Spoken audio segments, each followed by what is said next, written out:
রাধে রাধে, নমস্কার সকলকে।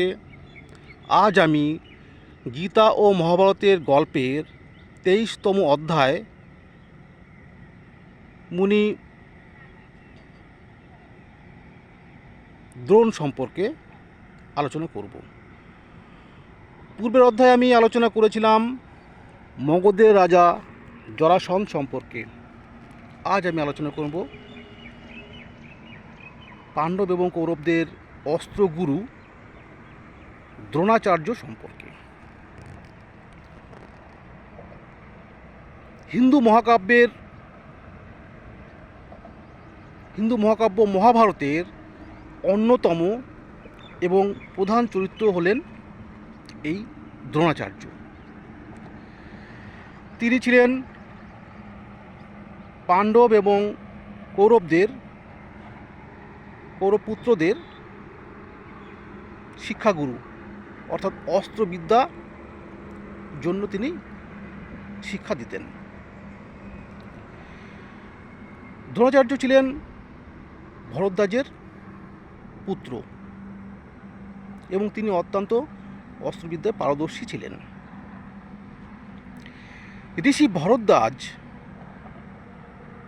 ভরদ্বাজের ঔরসে এক দ্রোণ বা পাত্রে তার জন্ম হয়, সেই কারণে তার নাম হয় দ্রোণ বা দ্রোণাচার্য।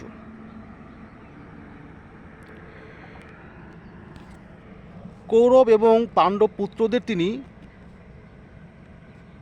অস্ত্রবিদ্যা এবং সামরিক বিদ্যা তিনি শিখিয়েছিলেন এবং ভগবান পরশুরামের কাছ থেকে তিনি অস্ত্রবিদ্যা এবং দিব্যাস্ত্র জ্ঞান অর্জন করেন এবং অর্জুন ছিলেন তার প্রিয় শিষ্য, অর্থাৎ অস্ত্রবিদ্যা সবচেয়ে বেশি পারদর্শী তার কাছ থেকে শিখেছিলেন অর্জুন। তাই অর্জুনকে তিনি তার সবচেয়ে প্রিয় শিষ্য হিসেবে মনে করতেন।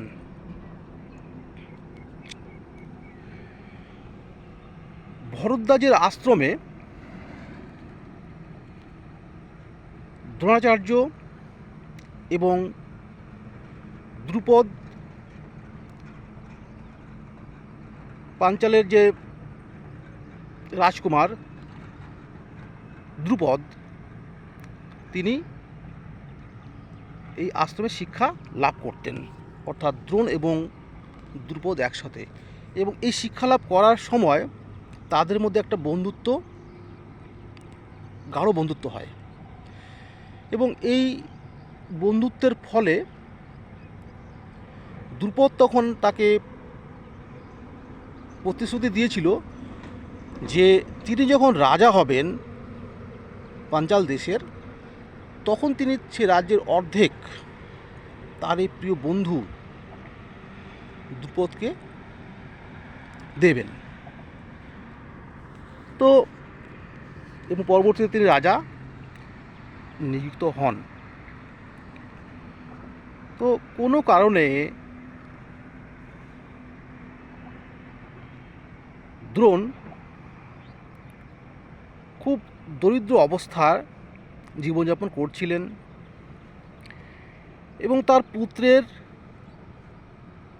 দুধের জন্য তিনি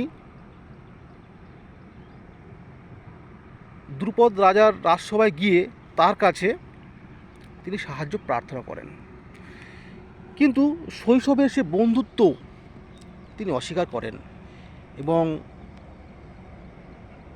দ্রুপদ তাকে সাহায্য তো করেনি, বরং তাকে চরম অপমান করেন, অর্থাৎ দ্রোণাচার্যকে। এই চরম অপমানের প্রতিজ্ঞা করেন যে এই অপমানে তিনি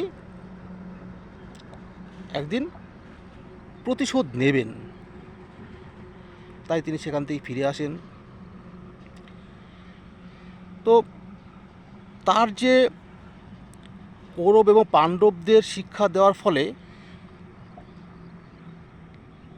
তিনি তাদের কাছ থেকে দাবি করেন, অর্থাৎ তাদের কাছ থেকে শিক্ষান্তে যে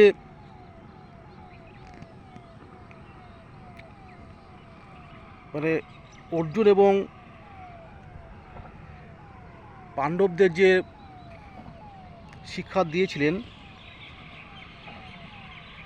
সেই শিক্ষার ফলে